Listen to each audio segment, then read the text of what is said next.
Before I even start, let me just say, I never thought I'd end up writing something like this. I'm not one of those Reddit storytellers. I'm not chasing karma. I'm not exaggerating for clicks. I just don't know where else to say this without putting someone else in danger. If I disappear, or if something happens to me, at least there'll be a record. Somewhere. This started 6 months ago. My name's Ryan. I'm 27, born and raised in Chicago. My best friend, Marcus, was like a brother to me. We met when we were 12, two kids from opposite sides of the tracks who somehow found each other at a summer basketball camp. He was loud, funny, fearless. The kind of guy who could talk his way out of anything. Me? I was the quiet one. Kept my head down, worked hard, avoided drama. We balanced each other out. He got me through some dark shit. When my mom OD'd, when I dropped out of college, when I thought I'd never crawl out of the hole I was in. Marcus was there, no questions asked. And when he got into trouble, I was there for him. At least, I thought I was. That night, I keep replaying it over and over. It was supposed to be chill. We were grabbing burgers from this dive off Western Avenue. We were sitting in his car, eating, talking about a new job he'd started, some security gig he was vague about. Then, this black SUV rolled up behind us. Windows tinted. I remember the sound of the tires crunching on gravel. Marcus froze. Like he knew.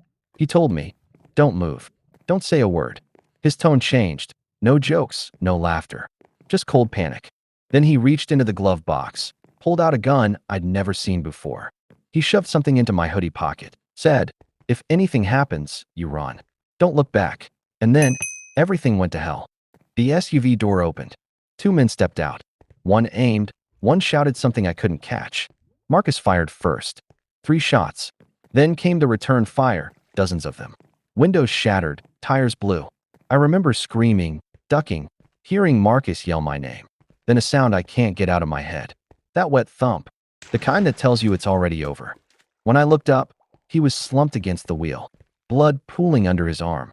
The SUV peeled off into the night like nothing happened. I called 911. My hands were shaking so bad, I dropped the phone twice. When the cops came, they treated me like I was the suspect. They searched me, cuffed me, questioned me for 6 hours straight. Every time I told them the same thing. 2 men, SUV, unmarked plates. Marcus didn't even have beef with anyone. But they didn't care. They chalked it up as gang-related. Case closed. Just another statistic. Except Marcus wasn't in a gang. He hadn't been for years. I knew that because I was the one who helped him get clean, get stable. He'd been working security at a warehouse on the south side. Legit gig, or so he said. 2 days after the shooting, I finally looked in my hoodie pocket. The thing he shoved in there? A USB drive. No label, just this tiny flash drive covered in his blood. I plugged it into my laptop, half expecting it to be nothing. But it wasn't nothing. There were folders, encrypted, but one wasn't locked. Inside was a video file. Grainy surveillance footage from inside the warehouse where he worked. The timestamp was 2 nights before he died. It showed Marcus standing in front of a stack of crates. 2 men approached. One of them, I swear, was the same guy who stepped out of the SUV. Marcus was yelling, pointing at the crates, like he'd caught them doing something. Then the video cut out. The next morning, I went back to the warehouse. The place was already cleared out.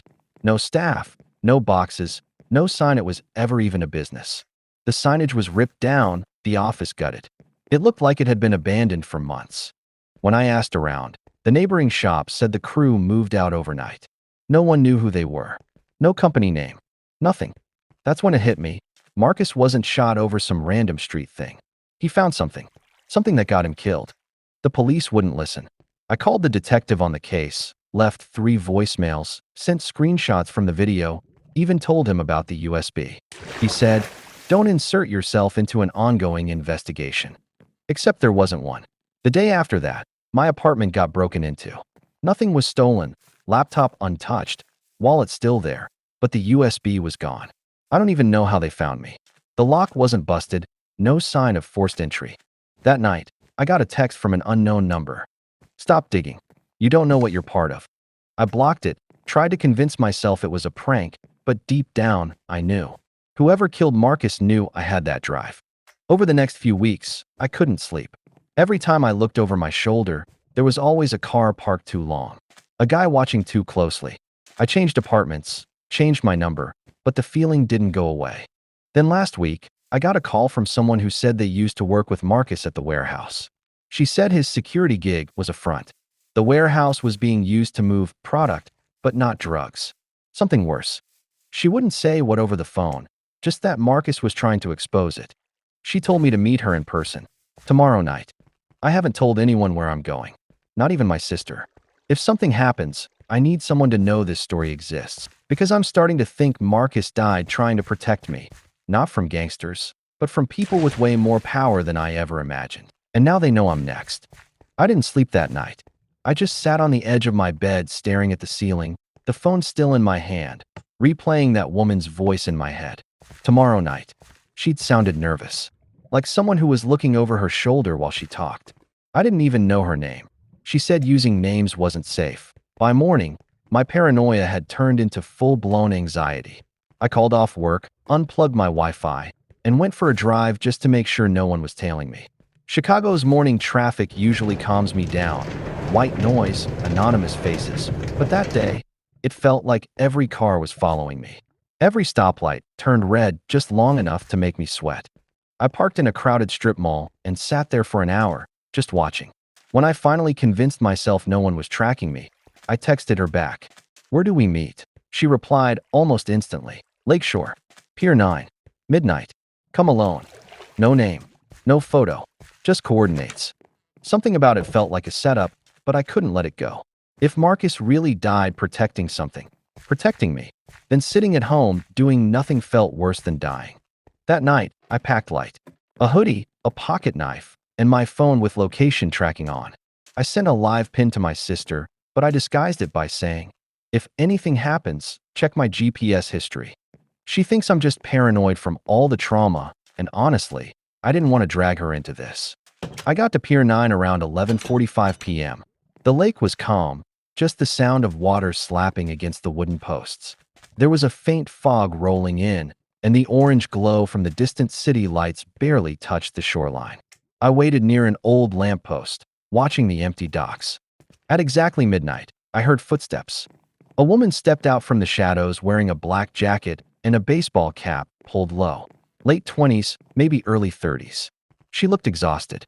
Her voice trembled when she spoke. "You're Ryan?" "Yeah. I worked with Marcus. Name's Tessa.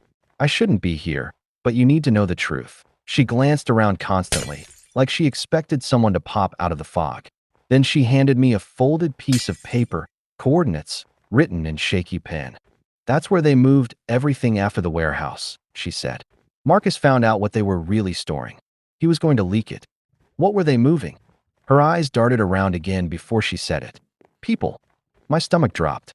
"You mean, like trafficking?" She nodded. "Not just people. Kids. Women. Immigrants. They'd promise jobs, fake visas, fake housing. Then they'd disappear. The warehouse was a transfer point. When Marcus figured it out, he tried to go to the cops. 2 days later, he was dead. I couldn't breathe. Everything inside me went cold. Marcus. Always helping, always standing up for people. He must have thought he could fix it. I asked her who ran it. She hesitated. "The company's fake. The real money comes from a private security firm called Vectra Group. They've got ex-military, cops, politicians, all on the payroll. They move product through the docks, and anyone who finds out." Before she could finish, I heard the crunch of gravel. Headlights flashed behind us. "Run," she yelled. We bolted. 2 black SUVs were pulling in from opposite ends of the pier. My heart was pounding so hard I could barely see straight. Tessa sprinted ahead, cutting toward the water. I followed, but the beams of light blinded me. Shots rang out. Sharp, echoing cracks splitting the silence. I dropped behind a storage crate, gasping, trying to stay low. I could hear the engines, the boots hitting the wood. A man's voice shouted, "He's here. By the dock." I turned to yell for Tessa, but she was gone. Either she made it into the water or... No, I couldn't think that. I just ran. I jumped the side railing, landed in the freezing lake, and went under. The cold hit me like electricity. I stayed submerged until my lungs burned, then came up behind one of the boats further down. The SUV's lights were scanning the water, but I stayed still. Eventually, they gave up and drove off. When I crawled onto the shore, I was shaking so bad I could barely walk. My phone was soaked, useless. The paper with the coordinates was gone, washed away somewhere in the lake. I sat there in the dark until sunrise, trying to process what the hell just happened. Marcus had uncovered a human trafficking ring, a federal-level operation disguised under private contracts. And now they were killing anyone who knew. I hitched a ride back to my apartment later that morning. Everything looked the same, coffee shop open, kids walking to school, but I knew nothing was normal anymore. I couldn't go to the police. They'd already buried the case once. By afternoon, I borrowed a friend's laptop and searched everything I could about Vectra Group. Barely any public records. A registered shell company, founded in Virginia. No website, no contact info. But I did find one name linked to it. Colin Drexler, retired DEA agent, now head of private security contracts. When I dug deeper, I found articles about a federal probe that quietly disappeared a few years back. Whistleblowers vanished, cases closed due to insufficient evidence. That's when it hit me. Tessa was probably next. And if they saw me with her, I wasn't far behind. That night, I crashed at a friend's place under a fake name on a rideshare app. I didn't bring my phone. I bought a burner instead. Every noise outside made me flinch. Every car that slowed down felt like a threat. I checked the local news obsessively, but there was nothing. No mention of a shooting at the docks. No missing woman named Tessa. Nothing. It was like it never happened. And then, at 3:42 a.m., my new phone buzzed. Unknown number again. You should have stayed out of it, Ryan. Marcus tried. Look where that got him. The text stopped after that. I didn't reply. I couldn't. But now I know this goes deeper than I ever imagined.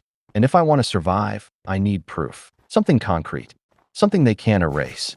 Because if Marcus died trying to stop this, I'm not letting his death vanish like it meant nothing. Even if it means I disappear too. I didn't go home after that night. I couldn't.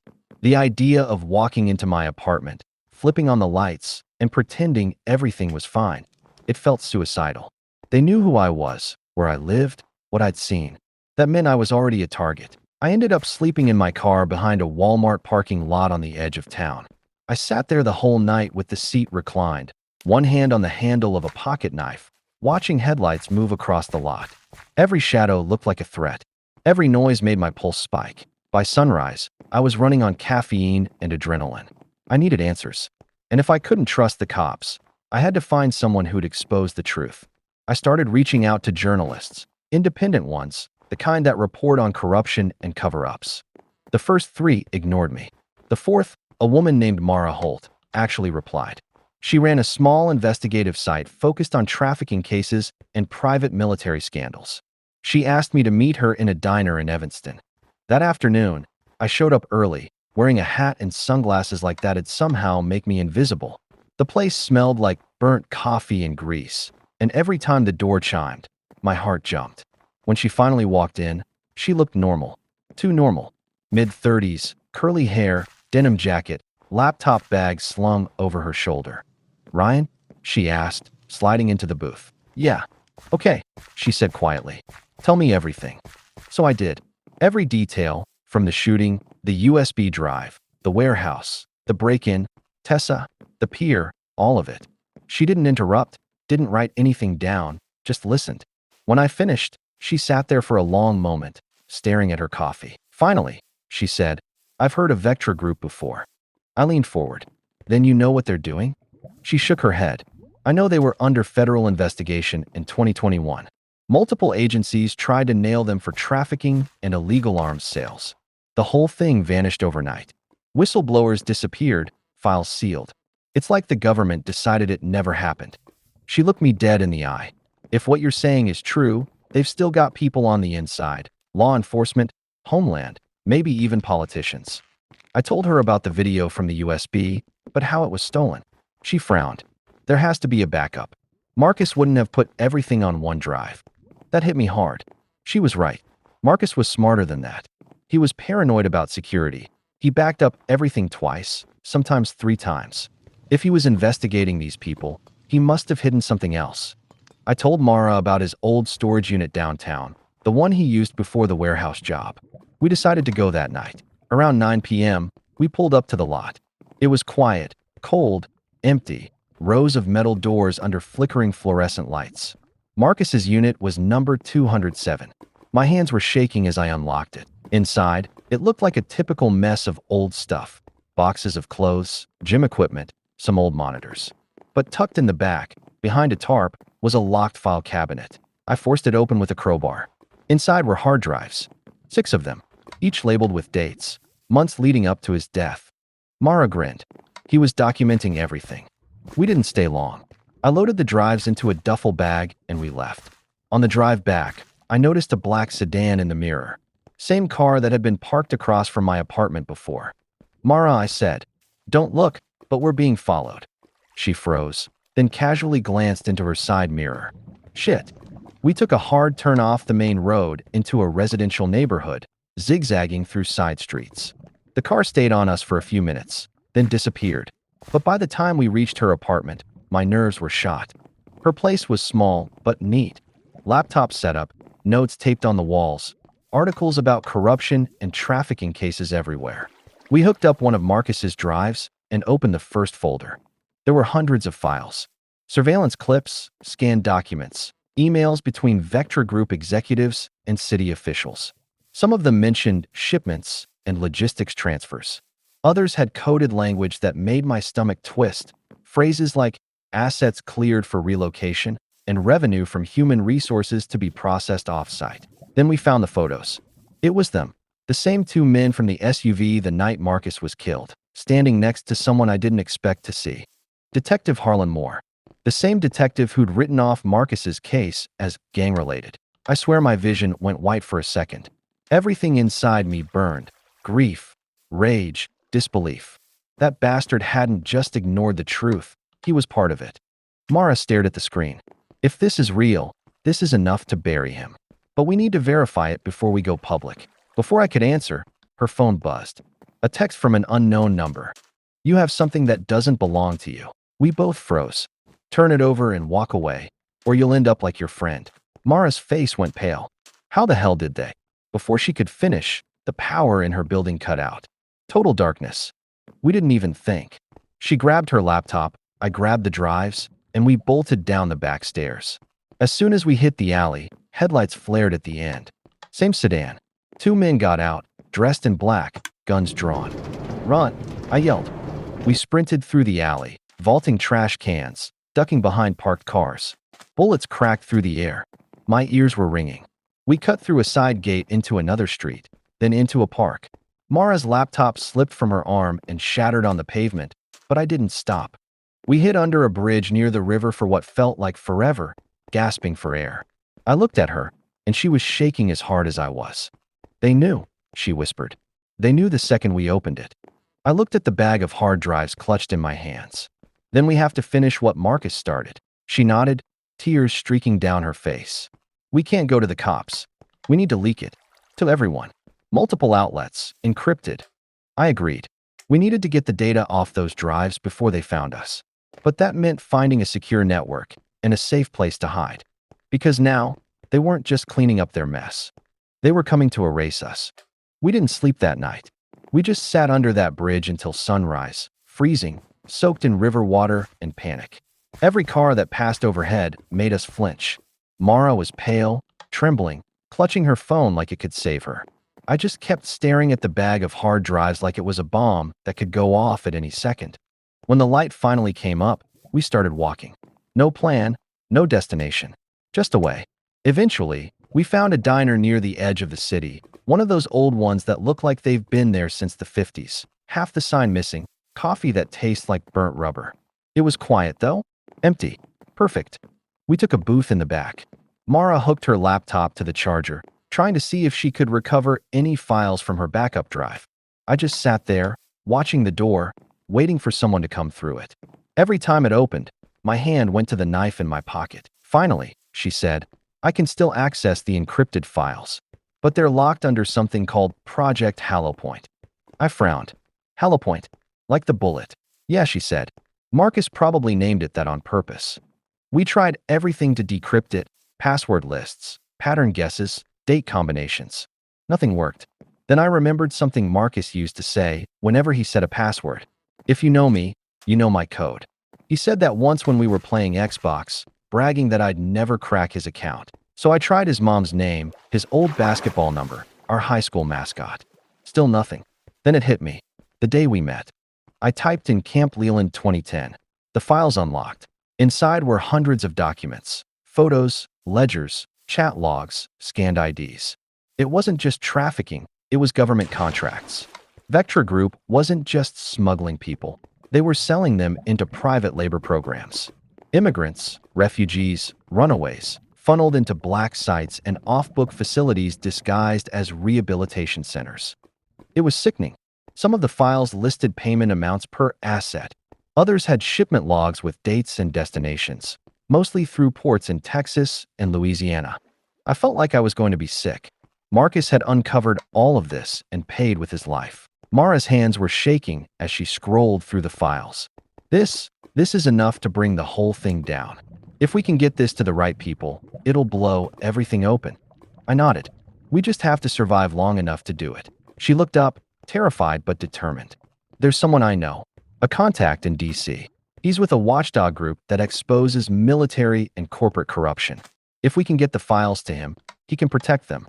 We agreed to meet him the next day, but first, we needed to make copies of everything. We found a public library that still had computer access and burners.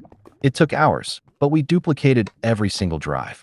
Then we split them, 3 for her, 3 for me. Around 3 p.m., as we were packing up, I saw him.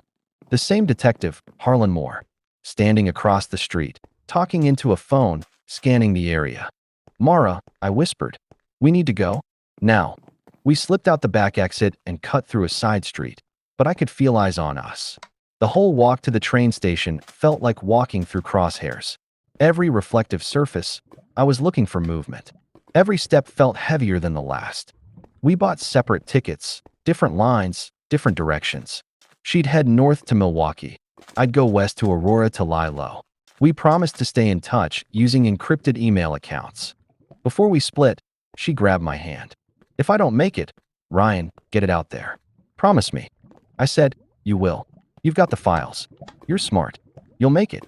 She smiled, barely, then got on her train. I never saw her again.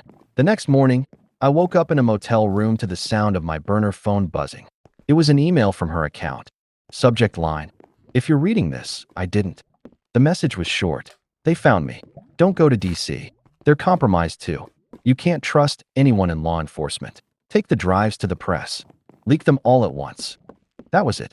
No signature, no timestamp. I tried replying, but the address was already deleted. For the first time since Marcus died, I felt real fear. Not the kind you get from danger, but the kind that tells you it's already too late. I packed up everything, grabbed the drives, and left the motel. The second I stepped outside, I noticed the car. Same black sedan. 2 guys inside, engine idling. They didn't move when I looked at them. I took off running. Through parking lots, over fences, cutting through alleyways until my lungs burned. I could hear them behind me, doors slamming, boots hitting pavement. I ducked into a gas station and hid behind the dumpster until I couldn't hear them anymore. That's when I realized I couldn't run forever. I had to go on offense. If they wanted me silenced, the only way to survive was to make the truth louder than they could contain. I found a cheap laptop at a pawn shop, paid in cash, and found a coffee shop with free Wi-Fi. I created a fake account and started uploading the files. Every drive, every folder. I sent them to journalists, human rights organizations, even Reddit threads that dealt with government corruption.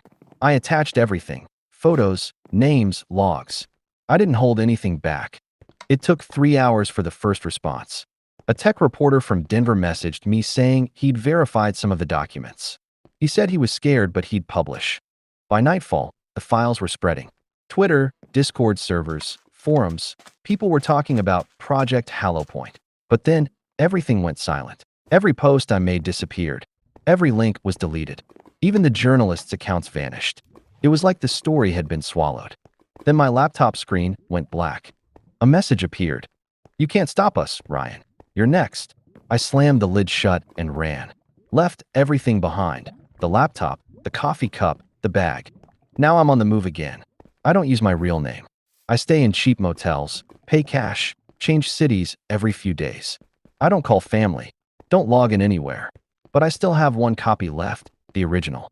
The one Marcus gave his life for. It's hidden somewhere safe, somewhere they can't find it. And when the time's right, I'll release it again. Because if I've learned anything from Marcus, it's this: truth buried under fear is still truth. And someone, someday, will dig it up. It's been 4 months since that night. 4 months of living out of borrowed cars, bus terminals, and gas station bathrooms.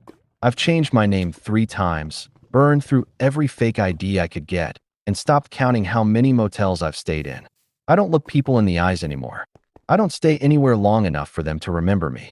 Sometimes I catch my reflection in a window and barely recognize the guy staring back. Sunken eyes. Scruff. Always checking over his shoulder.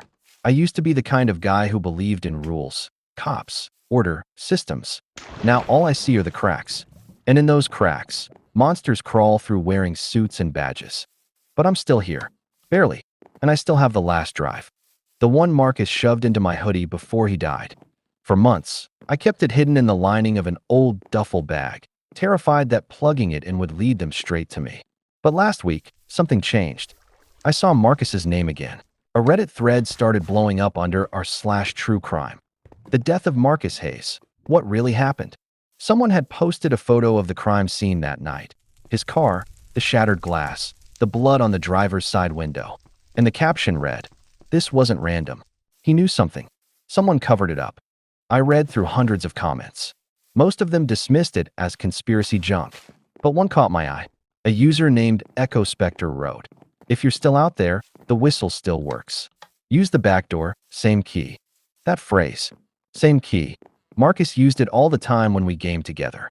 It was his inside joke for using the same password twice. My chest went tight. Whoever Echo Spectre was, they knew him. That night, I checked into a roadside motel under another fake name. I pulled out the drive, plugged it into a burner laptop, and opened the single text file inside. It was just one sentence. For Ryan. The truth's not a file, it's a person. Below it was an address. A residential block in Arlington, Virginia. I stared at it for a long time, then packed my stuff. I didn't even think. I just drove. 2 days straight. Barely slept, barely ate. The closer I got, the worse the feeling in my gut got. The address led me to a quiet cul-de-sac with trimmed lawns and kids' bikes in driveways. Totally ordinary. The kind of place where people wave when you drive by. But the house, number 1127, had blinds drawn tight. I parked a few blocks away, walked the rest. Knocked twice. A woman opened the door. Maybe late 40s, blonde, tired eyes. She looked startled when she saw me. "Ryan." My stomach dropped. "Yeah, how do you know me?" "I'm Marcus's aunt." She stepped aside. "You should come in." Her name was Diane. She poured coffee like she'd been waiting for me. "He told me if anything ever happened to him, someone named Ryan would show up one day. Said I'd know by the way you'd knock." I almost laughed. Marcus, even in death, he thought of everything. She went to the hallway closet, pulled out a shoebox, and set it on the table. Inside were letters, photos, and another flash drive. This one labeled Final Proof. "He dropped this off 2 days before he died," she said.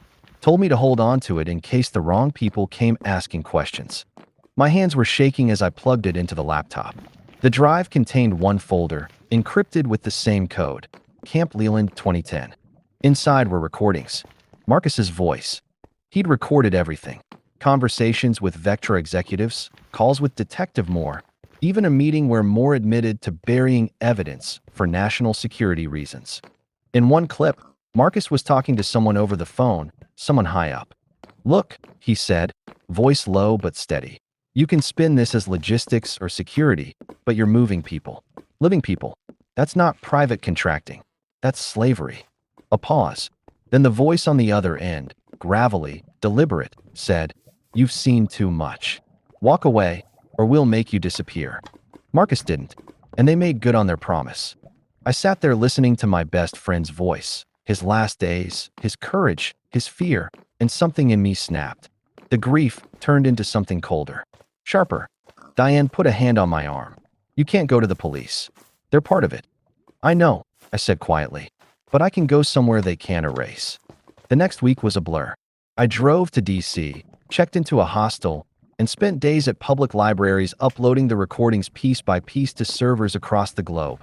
Onion sites, encrypted drives, mirrored networks. Every time one uploaded, I'd get another warning text from unknown numbers. You think you're safe behind a screen? We see you, Ryan. Stop, or your family pays for it. They mentioned my sister by name. That's when I realized I couldn't stop. If I backed down now, Marcus's death, Mara's disappearance, all of it would be for nothing. So I went nuclear. I uploaded the files to every major outlet, every journalist I could find. I dumped them on every forum, sub, and private Discord that specialized in leaks. I attached timestamps, names, and coordinates. I used every burner device I could find. The final upload finished at 3:27 a.m. 2 hours later, the first article went live. Leaked audio exposes federal ties to human trafficking network. Then another, and another. By morning, it was everywhere. CNN, The Times, Reuters. The footage of Detective Moore hit the airwaves first, him meeting with Vectra executives, taking cash. Then came the recordings of senators, homeland officials, and private contractors. The internet exploded. Protests erupted. There were raids, resignations, arrests. And for the first time in months, I felt something close to peace. Until I saw the last message. You've won for now, but you'll never be free. I didn't respond. I turned the phone off, smashed it, and threw it into the Potomac. Then I got in my car and drove west until the skyline disappeared behind me. Now I'm somewhere in Montana, using a fake name again, working odd jobs and keeping my head down. Sometimes I think I see the same car in the distance. Sometimes I hear a knock at night that makes me freeze. But I keep moving. Because Marcus didn't die for nothing. He wanted the truth to be seen, and now it is. If you're reading this, you probably found one of the backups. Good. Keep it safe. Make copies.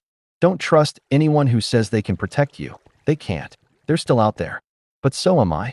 And as long as I'm breathing, they'll never bury the truth again. If you made it all the way to the end, thanks for sticking with me. I really appreciate it. If you enjoyed the story, consider subscribing to the channel and giving the video a like. It helps me share more stories like this. Thanks.